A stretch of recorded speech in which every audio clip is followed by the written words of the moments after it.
这是一个屠魔勇士终成恶魔的故事。在哈兰这座遍地都是丧尸的城市，幸存下来的平民为了活着，只能选择在这人间炼狱，苦苦寻找生存物资和解毒剂。他们白天不仅需要应对末世下的丧尸和极端势力，夜晚还需要警惕比丧尸更为可怕的夜魔。但仅仅一墙之隔的城外，却是万家灯火通明。这些在繁华城市里不明真相的人，根本不知道在他们旁边的哈兰市，每时每刻都在经历着生离死别。而这款游戏就像它的名字一样，最后留下的只有绝望与黑暗。那么今天狂魔就来给大家讲述这款只有玩到最后才能明白其含义的神作《消逝的光芒》。故事发生在一个虚构的城市哈兰，这座城市在短短2个月的时间内便惨遭丧尸病毒的肆虐，当地国防部门无奈之下只能建立高墙，意图隔绝病毒。军方甚至想要投放核弹将病毒彻底根除，而极端救援组织 GRE 则在不停为哈兰市的幸存者投放生存物资以及抑制病毒的药剂。为了找到解决病毒的方法， GRE 派遣了最强特工凯尔·克兰前往哈兰市。克兰此行的目的便是在哈兰市内寻找一名叫苏莱曼的高层，因为苏莱曼窃取了一份机密文件，文件详细描述了治疗丧尸病毒的药物合成方法，但这个合成方法并不完善，一旦贸然使用很可能会是剧毒。为了防止苏莱曼公布文件， GRE 建立起了覆盖全市的通讯干扰，只有无线电才能与外界取得联系。对于最强特工克兰来说，区区一份机密文件而已，想必一定是手到擒来。可当他落地的那一刻，就感受到了人间的险恶。哈兰市的极端势力赖斯邦见空投下来一个超人，于是准备将克兰腿打断带回去。由于出师不利，克兰立马掏枪打伤了一名极端分子，但枪声却很快引来了一群丧尸。就在克兰快要结束特工生涯的时候，2名幸存者冒着生命危险救下了怀疑人生的克兰，但中途幸存者阿米尔为了拖延时间，只能选择极限1换1。克兰也因为头部受伤昏迷了过去。当克兰醒来后，发现自己被带到了名为塔楼的地方，这里同时也是幸存者聚集地。他一路跟随指引前去与塔楼的首领布雷肯见面，可布雷肯没见着，却意外结识了有着一腔热血的少年拉辛。从拉辛口中得知，为了救治被丧尸咬中的克兰，塔楼为他使用了能够抑制病毒的解毒剂以及大量的资源。克兰见不做点什么实在过意不去，于是他推开了宛如地狱般的13楼大门，前去救出了一名失踪的幸存者。当他回去找拉辛的时候，之前救他的女人也在这里。救命恩人名叫杰德，杰德同时也是拉辛的姐姐。克兰本想上前道谢，但杰德却说道，如果想报答他的救命之恩，那么就帮他照看好拉辛这个毛头小子。之后克兰跟着拉辛来到了天台，想要能够在哈兰市生存下去，就必须利用跑酷这项技能，以便在复杂的地形应对各种危险。身为最强特工，克兰几分钟就成为了跑酷大师，拉辛也不由得惊叹不已。可在训练期间，克兰因为之前被丧尸咬中，从而引发了第一次癫痫。为了延缓变异的过程，拉辛建议克兰前去寻求泽雷博士的帮助。当克兰推开塔楼大门的一瞬间，扑面而来的便是哈兰市的末世氛围。靠着大成的跑酷技巧，他很快就到达了位于塔楼附近的安全区，并见到了泽雷博士。心地善良的博士一直没有忘记拯救那些无辜的市民，他与同样被困在林区的卡姆登博士从未停止过研制疫苗的实验。林区也是病毒最早爆发的地方，而克兰所处的地方则是贫民窟。随后泽雷博士给克兰注射了为数不多的解毒剂，暂时延缓了病毒发作的时间。之后克兰帮助其塔楼完成各种任务，也从中了解了在哈兰市晚上不能出门的生存之道，并且顺利见到了塔楼的首领布雷肯。此时他们正对物资的紧缺焦头烂额，因为哈兰市的生存物资和解毒剂大多数都是依靠 GRE 的空投获取，但塔楼却无法与赖斯邦抗衡，只能眼睁睁看着赖斯邦占据大量资源。而克兰也没有忘记自己的任务，由于目标苏莱曼早就隐姓埋名，并且暗中掌控了哈兰市的2大势力之一，而克兰在见过塔楼首领布雷肯后，立马看出了他并不是目标苏莱曼，那么苏莱曼极有可能就是赖斯邦的极端首领赖斯。路见不平一声吼，克兰当仁不让的接下了寻找空投的任务。另一边，他又暗中与 GRE 取得联系，报告了赖斯邦首领很有可能就是苏莱曼的线索。经过这段时间的学习和摸索，克兰早已练就了纵横天下的武艺，没有任何一只丧尸能在他手里走过3招。临近傍晚， GRE 空投了解毒剂，克兰一路横着走到了空投降落点，并在里面发现了数箱解毒剂，但 GRE 却完全不顾那些需要解毒剂的幸存者，他们命令克兰将解毒剂全部烧毁，这样就能迫使塔楼派遣克兰去跟赖斯邦交易解毒剂， GRE 也就能确认赖斯是否是苏莱曼。由于是初来乍到，克兰并不知道解毒剂的重要性，只是偷偷的留了一瓶后便将所有的解毒剂销毁，但他此时却不知道这个举动将会酿成多大的悲剧。与此同时，一阵令人毛骨悚然的嘶吼在陷入黑暗的哈兰市中开始回荡，这便是位于哈兰市食物链顶端的存在夜魔。然而此时的夜魔想逃已经来不及了。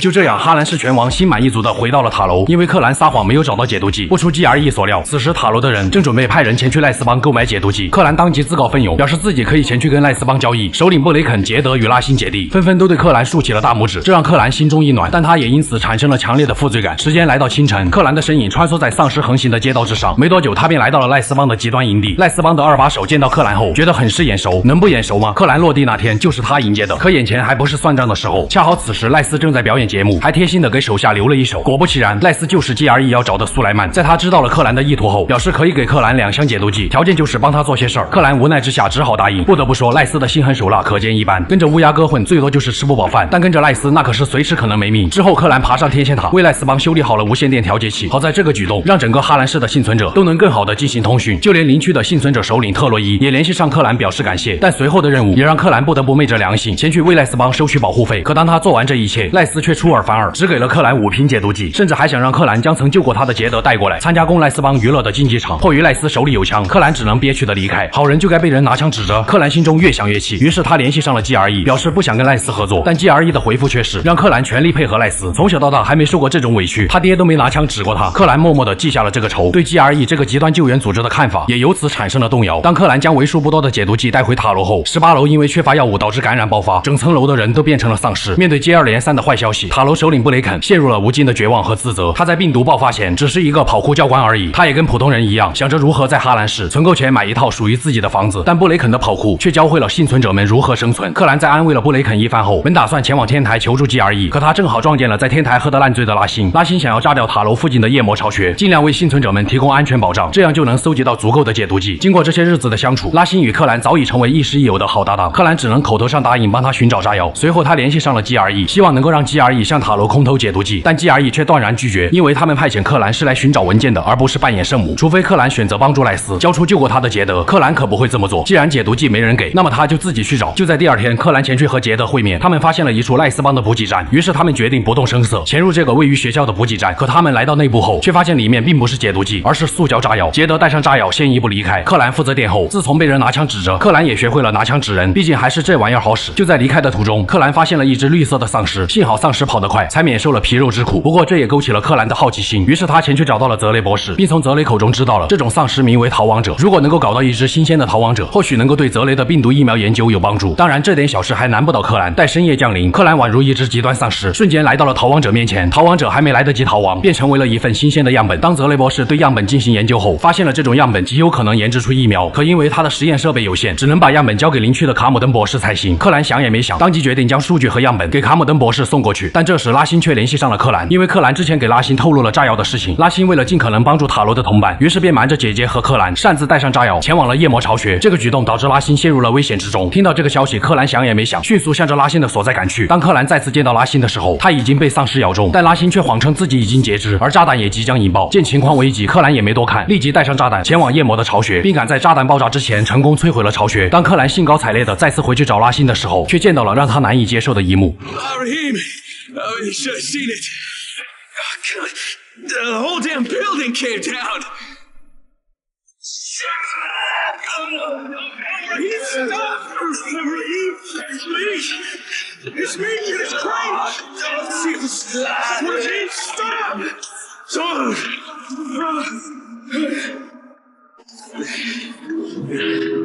It's a fucking bite wound. You goddamn stupid fucking kid! Oh God, Jade. 或许一开始拉辛并不待见克兰，但克兰却真的挺喜欢这个想为大家做点什么的混小子。怀着深深的悔恨与愧疚，克兰回到塔楼，对布雷肯讲述了事情的经过。可恰好杰德却听到了这件事，杰德难以接受弟弟拉辛死去的消息，于是选择暂时逃避现实。然而一波未平，一波又起。赖斯帮为了报复塔楼抢炸药的事情，于是前来绑架了泽雷博士。一边是好友刚刚死去的痛苦，一边是心系无辜市民的泽雷博士遭受无妄之灾。此时克兰心中的愤怒达到了顶点，他径直杀向了赖斯的基地。一路上无论是丧尸还是赖斯的手下，都只能在克兰毫不留情的攻击下感受1袋米扛几楼的痛苦。随着大门被踹开，克兰终于找到了泽雷博士。泽雷博士就算在自身难保的情况下，也都还在心系能够拯救市民的研究资料。他早就将资料交给了杰德，让杰德前去邻区寻找另一位博士卡姆登。就在他们准备离开的时候，却没想到这一切都是赖斯为了获取研究资料设下的圈套。于是克兰和泽雷博士被他们带往了竞技场。赖斯在竞技场放出了大量的丧尸围攻克兰，并带着手下一同观看，以满足自己病态的嗜好。面对这种小场面，克兰只是默默地跳上了观众席，悄悄地在赖斯耳边说了一句：“我要打10个。”可能是觉得太尴尬，赖斯果断扔了一把刀下去。当克兰下去查看的时候，一只巨型丧尸冲了出来，可巨型丧尸在克兰的面前也只是拖延时间罢了。在见识到克兰的实力后，赖斯当着他的面向全世界公开了机密文件，并向克兰讲述了关于 GRE 的真相。原来从一开始 ，GRE 想找的机密文件并不是所谓的疫苗合成方法，而是如何将病毒武器化。他们关心的只有利益，并不是拯救无辜的生命。听到这个消息的克兰，愤怒再次达到了顶点。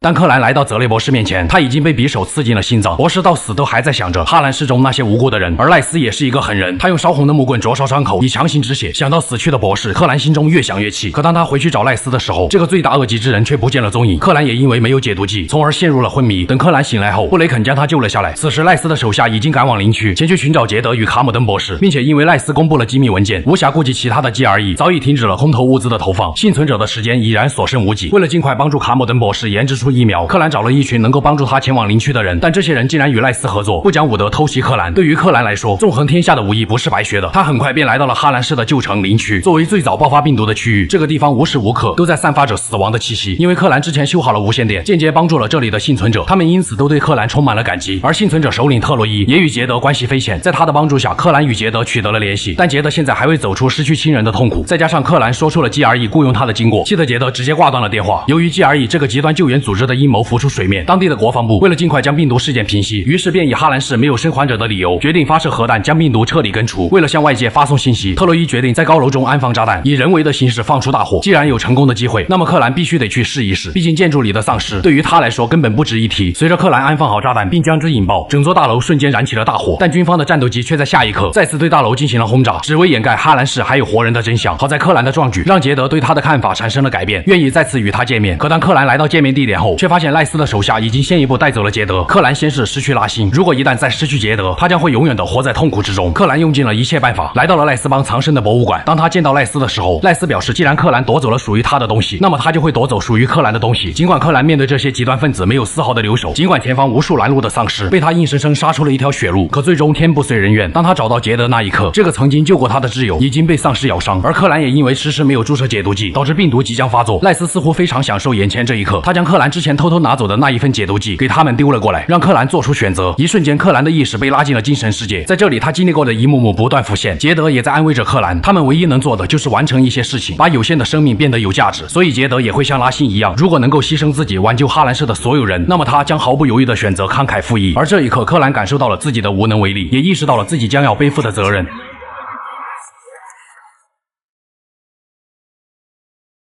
就这样，克兰又一次眼睁睁看着挚友在自己面前变成了丧尸。随着他对挚友的道别，这位曾经的特工在哈兰市亲手扭断了一对姐弟的脖子。那么接下来迎接赖斯的将会是克兰不死不休的追击。尽管赖斯派出了手下的二把手，但对于风系技能全开的克兰来说，这个所谓的二把手也只配被克兰送进地狱。为了贯彻杰德和拉辛姐弟二人的信念，克兰决定不惜一切代价，也要阻止军方向哈兰市投放核弹。他先是在特洛伊那里取得了信号放大器，接下来便是在倾盆大雨的洗礼下，向着只有他自己才能攀上的信号塔不断前进。终于，克兰赶在军方投下核弹的前一刻，向外界公布了哈兰市还有幸存者。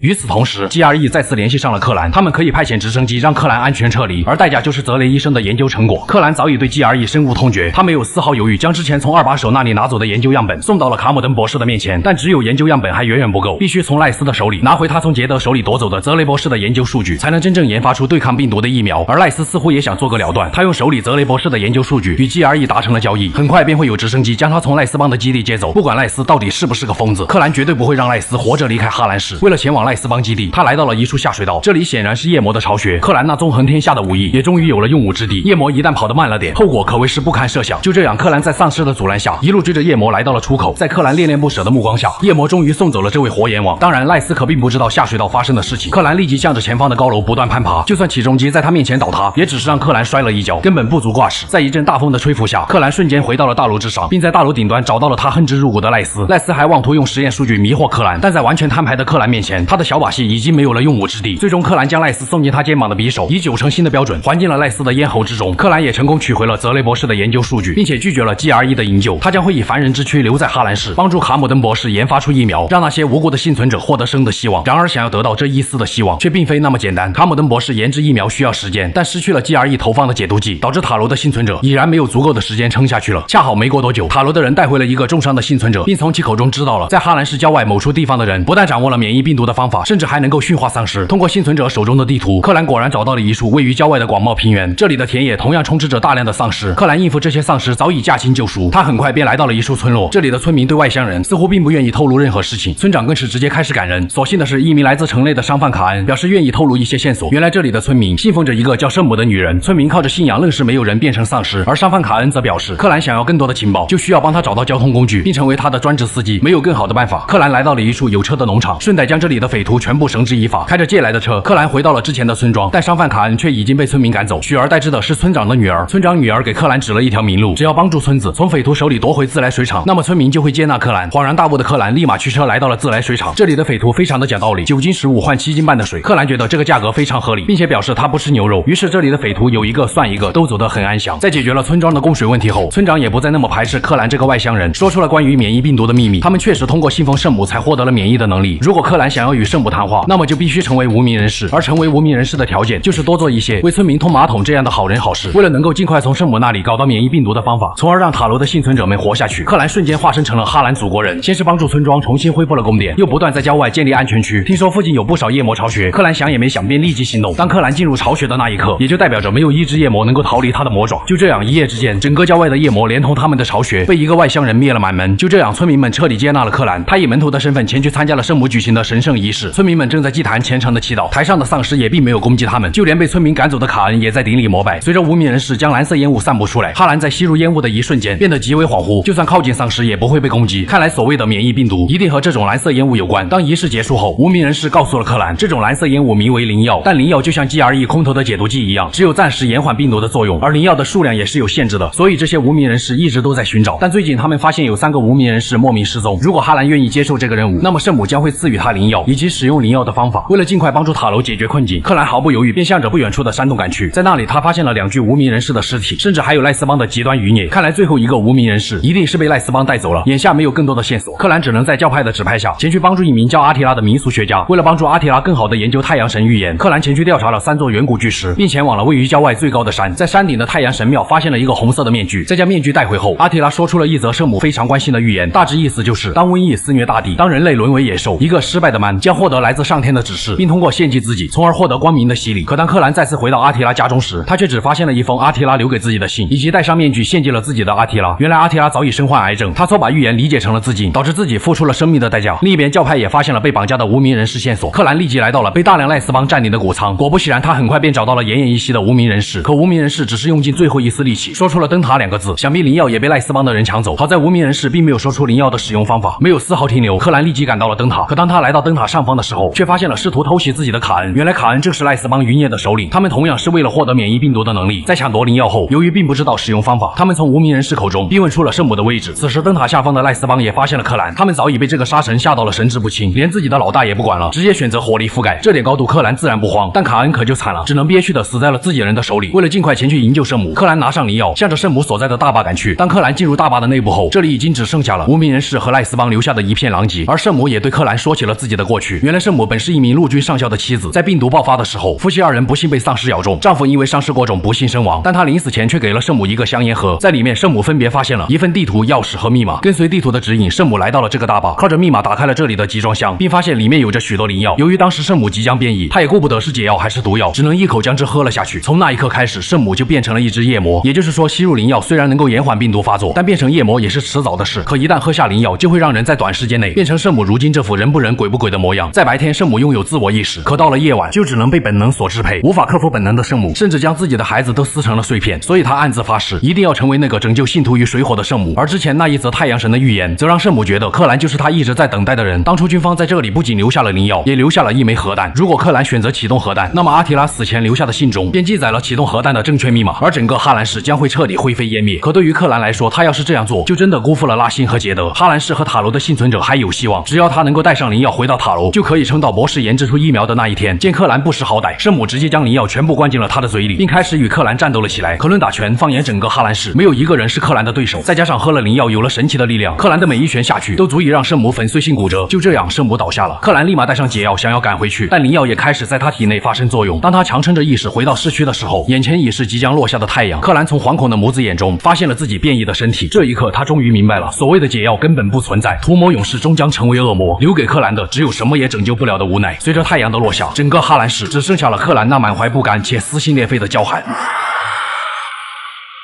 我是修边狂魔，咱们下期再见。